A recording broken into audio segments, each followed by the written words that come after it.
Hello दोस्तों, आज की नई वीडियो में आपका फिर से स्वागत है। आज की वीडियो में हम पढ़ने वाले हैं क्लास 10th का मैथ, जिसकी प्रश्नावली है 13.3।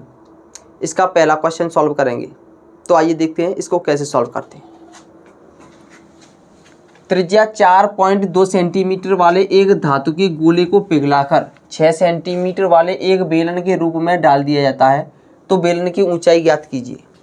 क्वेश्चन में बताया गया है कि हमारे पास एक ठोस गोला है जिसकी त्रिज्या कितनी है, 4.2 सेंटीमीटर है। मान के चलेंगे ये हमारे पास कोई ठोस गोला है,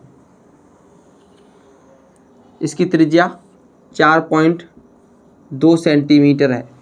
इसको पिघलाकर एक बेलन बनाया जाता है जिसकी त्रिज्या 6 सेंटीमीटर है। मान के चलेंगे इसको पिघलाकर इस प्रकार का एक बेलन बना दिया जाता है जिसकी त्रिज्या कितनी है, 6 सेंटीमीटर है। इसके इस बेलन की हमें ऊंचाई ज्ञात करनी है। क्या ज्ञात करना है? ऊंचाई ज्ञात करनी है।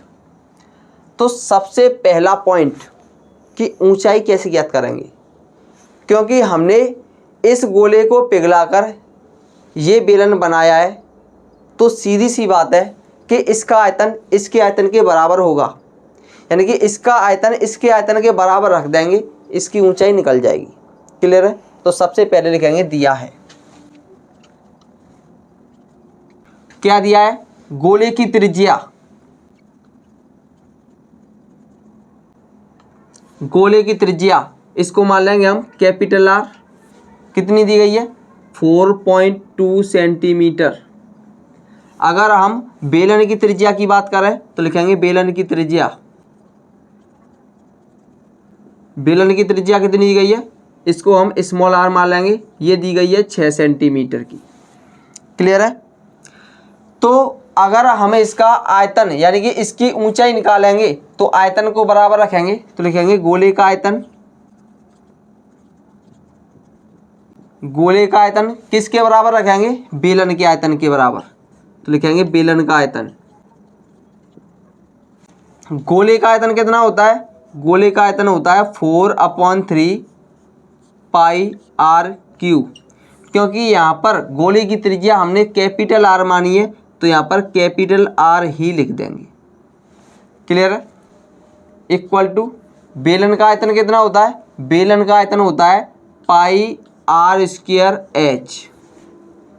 यहाँ पर हम पाई से पाई को कैंसिल कर देंगे, क्योंकि हमें एच का मान निकालना है, तो आर इसके नीचे पहुँच जाएगी, यानी कि एच बराबर कितना हो जाएगा, 4/3 capital R cube upon R square. यहाँ पर आर क्यूब है और यहाँ पर आर स्क्वायर है। क्लियर है? तो ये हो जाएगा 4/3।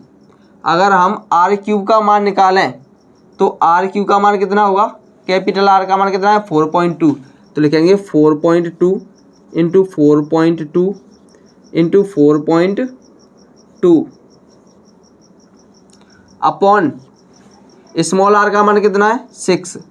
तो 6 इंटू 6। क्लियर है? हमें निकालना है एच का मान।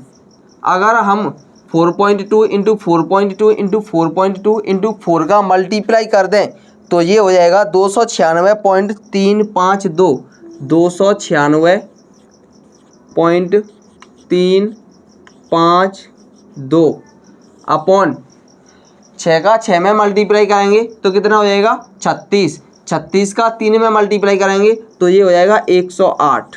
कितना हो जाएगा, 108।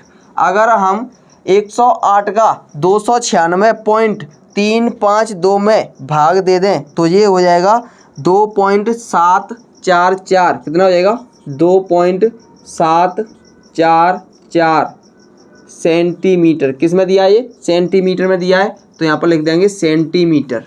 यानी कि जो हमारे बेलन की ऊंचाई होगी वो कितनी होगी, 2.744 सेंटीमीटर होगी, और यही हमारा आंसर हो जाएगा।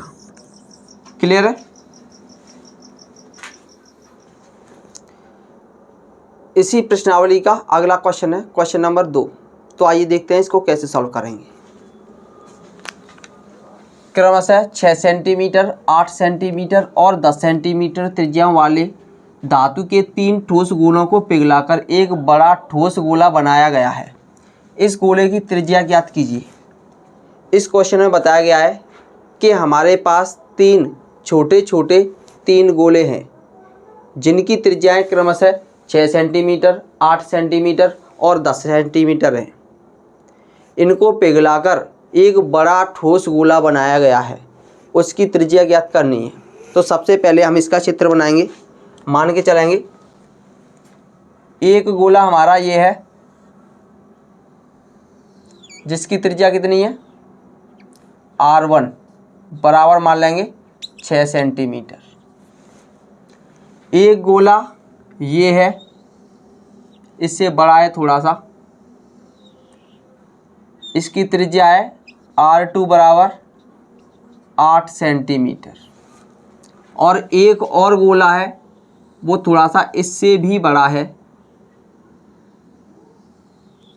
जिसकी त्रिज्या कितनी है R3 बराबर 10 सेंटीमीटर।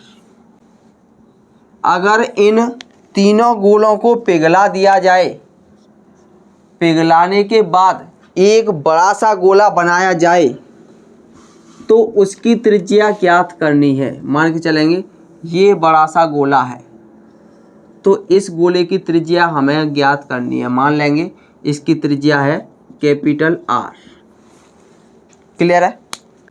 तो सबसे पहला क्वेश्चन उठता है कि हम इसकी त्रिज्या निकालेंगे कैसे, क्योंकि हम इस गोले को और इस गोले को, तीनों गोलों को पिघलाकर इस गोले को बना रहे हैं। इसका मतलब ये है कि इन तीनों गोलों का जितना आयतन होगा उतना आयतन इसका होगा। क्लियर है? यानी कि तीनों गोलों के आयतनों के योग के बराबर इसका आयतन होगा। तो तीनों गोलों के आयतनों का योग कर देंगे। क्लियर है? तो लिखेंगे इसका आयतन कितना होगा, इसका आयतन होगा 4/3 pi R1 cube plus 4/3 pi R2 cube plus 4/3 pi R3 cube equal to, इसका आयतन भी ऐसे ही होगा 4/3 पाई, यहाँ पर R कैसी है, कैपिटल है, तो कैपिटल R क्यूब। क्लियर है? इन तीनों गोलों के आयतनों के योग के बराबर इसका आयतन लिख दिया है हमने। अब प्रत्येक आयतन में से हमें कुछ कॉमन दिखाई दे रहा है और वो कॉमन क्या है, 4/3 पाई, 4/3 पाई कॉमन आ रहा है प्रत्येक में से। यहाँ पर लिखेंगे R1 का क्यूब प्लस R2 का क्यूब बचेगा यहाँ पर, और यहाँ पर क्या बचेगा, R3 का क्यूब बचेगा equal to 4/3 pi R cube. Clear है? अगर हम 4/3 पाई से 4/3 पाई को कैंसिल कर दें और इनके मान रख दें, R1 का मान कितना है 6, तो 6 का क्यूब हो जाएगा, प्लस R2 का मान कितना है 8, तो 8 का क्यूब हो जाएगा, प्लस R3 का मान कितना है 10, तो यहाँ पर 10 का क्यूब हो जाएगा इक्वल टू, यहाँ पर कितना है R क्यूब। क्लियर है? तो 6 का क्यूब करेंगे तो 6 का क्यूब कितना होता है 216, कितना होता है 216। 8 का कितना होता है 512 और 10 का कितना हो जाएगा 1000 इक्वल टू R क्यूब। अगर हम इन तीनों को जोड़ दें तो ये हो जाएगा हमारा 1728, कितना हो जाएगा 1728 इक्वल टू R क्यूब। अगर हम इसके फैक्टर करें तो ये हो जाएगा 12 की घात 3, कितना हो जाएगा 12 की घात 3 इक्वल टू R की घात 3। 3 से 3 को कैंसिल कर देंगे तो ये हो जाएगा R इक्वल टू 12 सेंटीमीटर।